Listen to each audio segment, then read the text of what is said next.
Bonjour à toutes et à tous, bienvenue donc dans cette petite vidéo critique, entre guillemets critique, sur Kaamelott le film. J'ai eu la chance de voir le film en avant-première hier soir, donc on peut en débriefer un petit peu, on va faire une partie sans spoil et une partie avec spoil qui viendra justement un petit peu après. Qu'est-ce que vous entendez exactement par « vous êtes de retour » ? Pour commencer du coup la partie sans spoil, qu'est-ce que raconte le film? Ça raconte l'histoire d'Arthur Pendragon qui revient après 6 saisons d'une excellente série, qui revient pour potentiellement redevenir roi ou pas, on sait pas trop. Et voilà, le contexte se pose là, c'est juste l'histoire d'un roi déchu qui va peut-être regagner son royaume ou pas, on verra ça dans la partie spoil.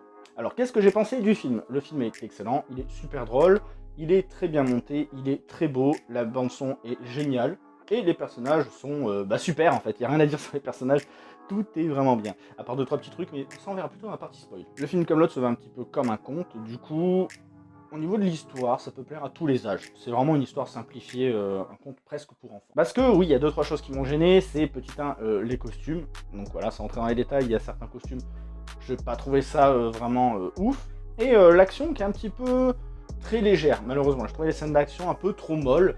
Mais voilà, sinon le film est excellent, vous pouvez aller le voir du coup, même si vous n'avez pas vu la série, puisque j'ai été accompagné d'une personne qui ne l'avait jamais vue et qui pourtant a adoré, une personne qui la connaissait un petit peu et qui a adoré, et une autre personne qui adorait la série et qui a aussi adoré le film. Du coup, tout le monde a adoré le film, c'est génial. Allez, maintenant on passe directement à la partie spoil, parce que c'est une petite vidéo, voilà, histoire de parler du film. Du coup, dans la partie spoil, pour parler un petit peu des choses qui m'ont déplu, ça a été principalement le costume de Lancelot, que j'ai trouvé un petit peu bizarre avec ces deux trucs sur le côté, je trouve ça moyen.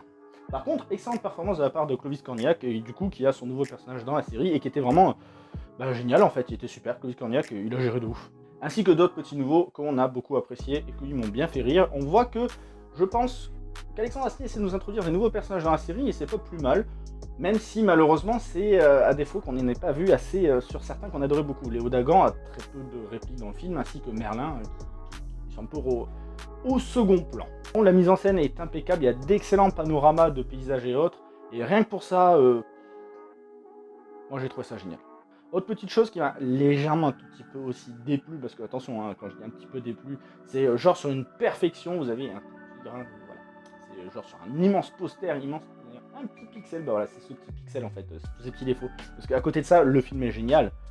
Donc je disais, les costumes en premier, et en second, la deuxième chose qui m'a un petit peu, voilà, c'est qu'on parle ici d'un conte. Et donc, en fait, ce problème de conte pour enfants, pour moi, ça a ses petits défauts dans l'univers de Kaamelott. On passe quand même d'une saison, les dernières saisons sont assez sérieuses et lourdes, hein, on parle quand même de choses de dépression, de suicide et autres, à quelque chose de beaucoup plus léger, sur un teint un peu plus doux et beau. Alors, c'est pas plus mal, ça change de style, moi je trouve ça vraiment sympa, mais voilà, ça casse un petit peu.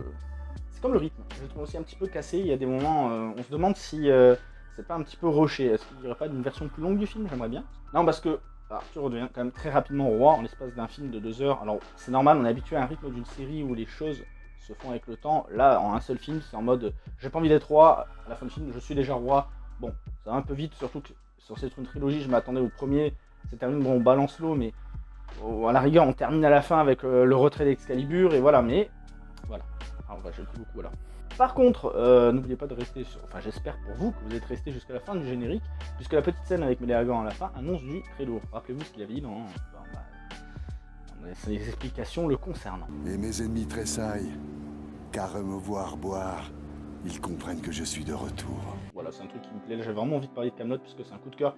N'hésitez pas à aller le voir, franchement, foncez, parce que c'est un film super. Voilà. Pensez au pouce bleu, à vous abonner, tutti quanti, vous connaissez la Zikmu. Allez, la Zikmu. Il y a encore des gens qui disent ça, la Zikmu.